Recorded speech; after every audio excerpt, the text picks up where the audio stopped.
Good morning, Goldie. My name is Guy, and I live in Free City. I have everything I need. Except one thing. Yeah, the story being about taking control of your life and why that having that narrative, funneled through both my character and Jodie Comer's character of Millie, why that was important to me and why it was important to Shawn. I think most people can, at certain points in their lives, look around and kind of pinch themselves and think, am I living in some kind of simulation here? Like, is this all for real? And I like the idea of people stepping out of the shadows and into their light and into their power and taking, some agency in their own outcomes. And that's really what this is about. And we're smuggling all of this into a video game premise, so to speak. But the movie really isn't a video game movie. I mean, it is a movie about taking control of your life. And it's all set within a huge action, adventure, comedy, romantic kind of movie. And it's a type of movie they don't, usually make anymore. These are, everything is a sequel or everything is based on a comic book or IP. So for us, it was really important to make a wholly original blockbuster summer film. Yeah, I think for me, the idea of playing the two characters was something that I found really attractive, and was a huge reason why I was interested in being part of the film. When I first read the script, I was so intrigued as to how they were gonna kind of explore and show the two worlds on screen. And I think for me, the biggest thing to kind of differentiate the two was physicality. Millie has her strengths in very different ways. She has a very firm belief in herself and who she is and what's right. Whereas Molotov is all about the exterior. It's what she's physically able to do and how she kind of navigates the video game. So it was great for me. It was something that was like a huge conversation especially with Shawn, our director. From the very early stages as to what's the costume going to be like, accents, how would she speak in the video game. There was a lot of kind of freedom in that. But it was always important for there to be a real essence of Millie within Molotov. We didn't want them to feel disconnected in any way. So hopefully they didn't. Well, first of all, I'm very excited for audience to see Free Guy in movie theaters on the big screen, just because it's really a big movie.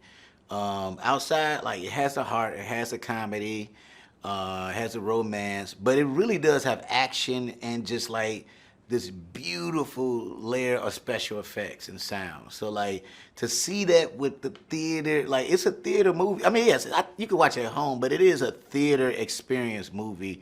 And it's so fast paced, I think audiences won't be bored at all. So I think it's very important for them to go to theaters and see this so they get the full experience of Free Guy.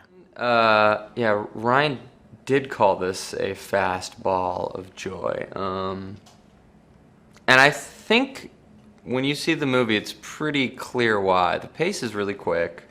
It's definitely got comedic elements, action elements, some romantic elements.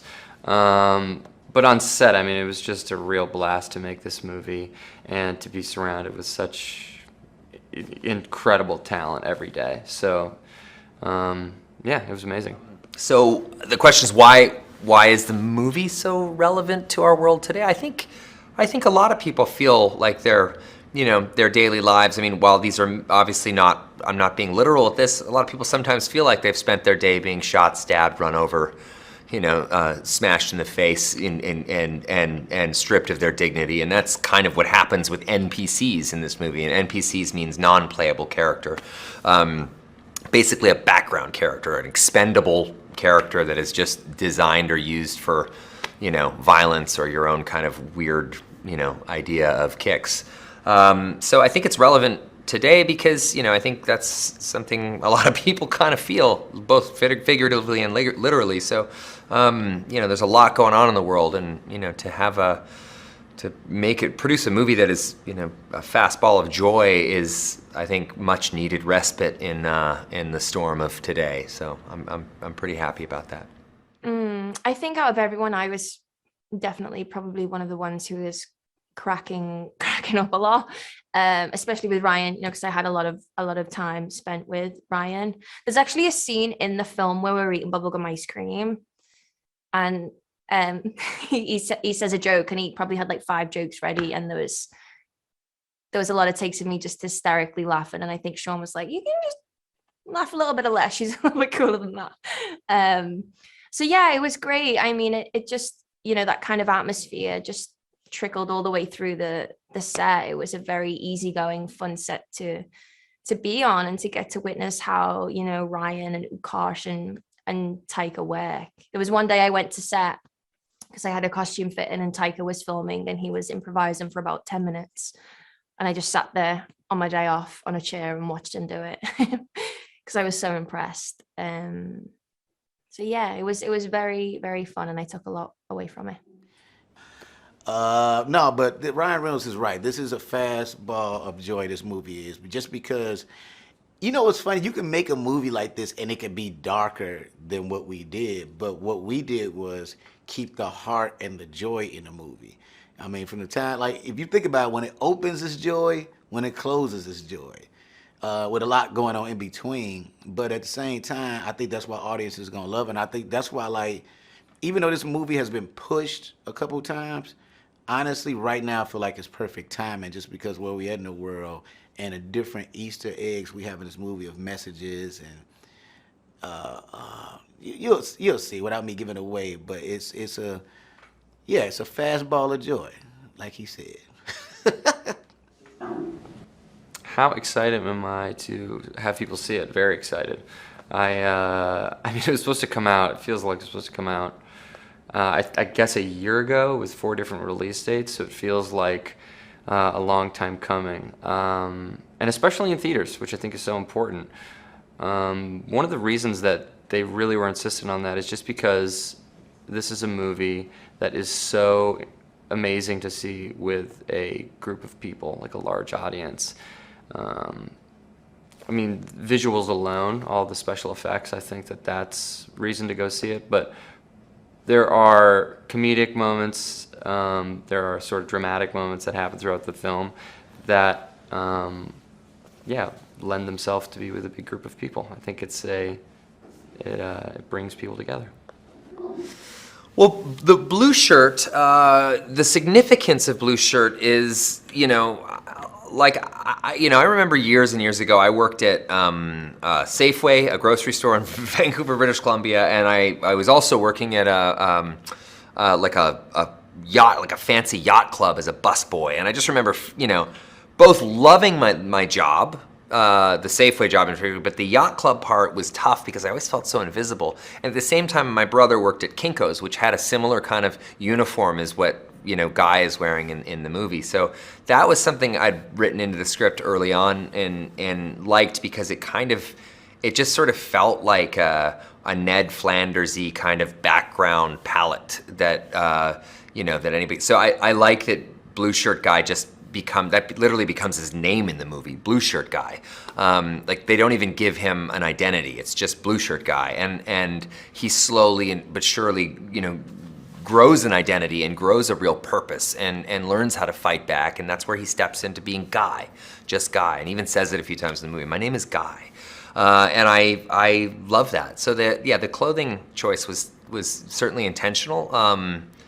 But, you know, those sorts of things are very important in movies like this. So, and I also like Halloween costumes, meaning that, like, I like movies where you can see an immediately identifiable costume.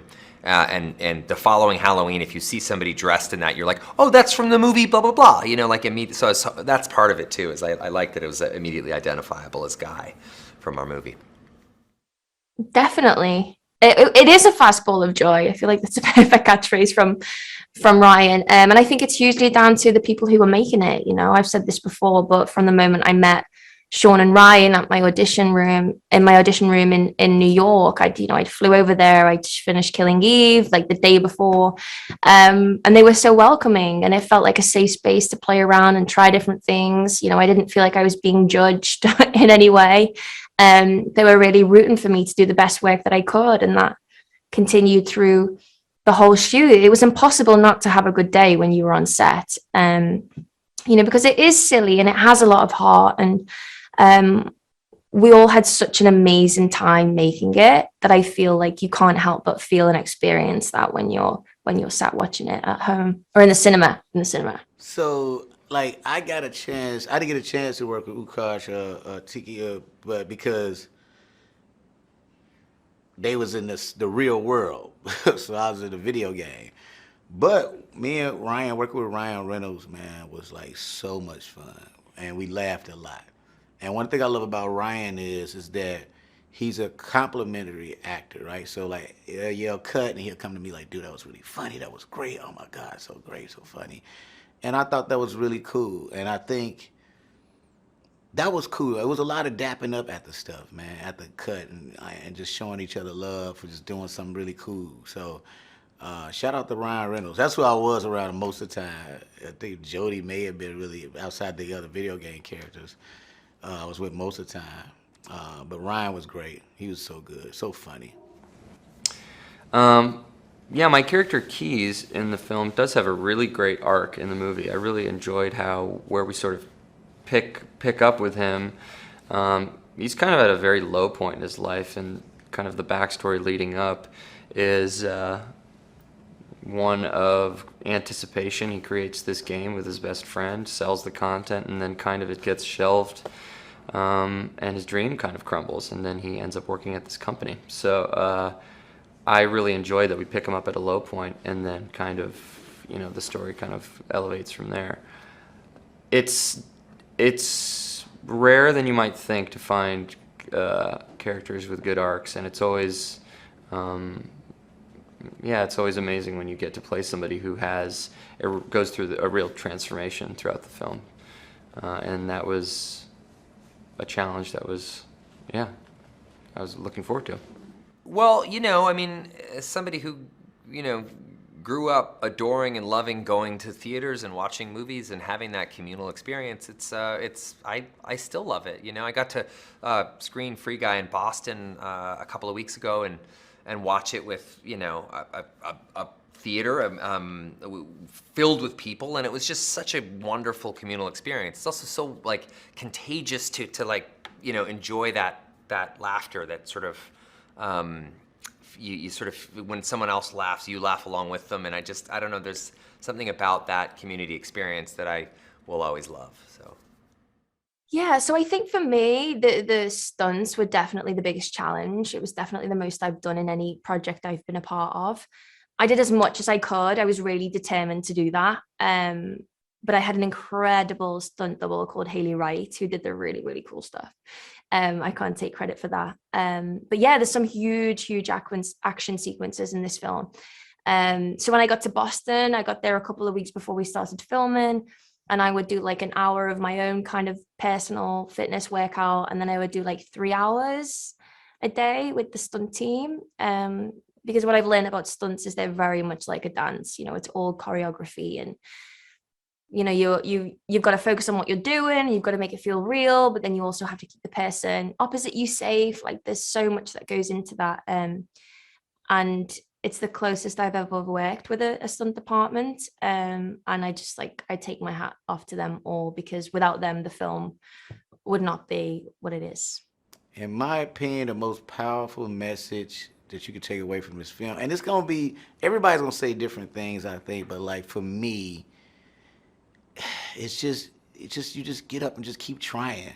At some point, Ryan's character, Guy, he's getting hit by cars. He's like getting something happening to him every day where he got to wake up and start all over. But to me, that's a beautiful message. As long as you're able to get up and start all over, you ain't got, just keep going. Just keep going. Just keep going. As long as you're able to wake up and you're still alive, just keep it moving. And I thought that was really cool about Guy. Guy just kept it going till he figured it out. And once he figured it out, everything took off. I think the message that I take away from the film is that even when you're in a world that is unstable and crazy and unpredictable, you still have the choice and to make the right decision and to be a good person and to consider other people. And I love that message of the film, and that it just happens to be tied up with all these amazing action and comedic elements. It's the first time I've ever driven a car before. I really wish you'd mention that. Yeah.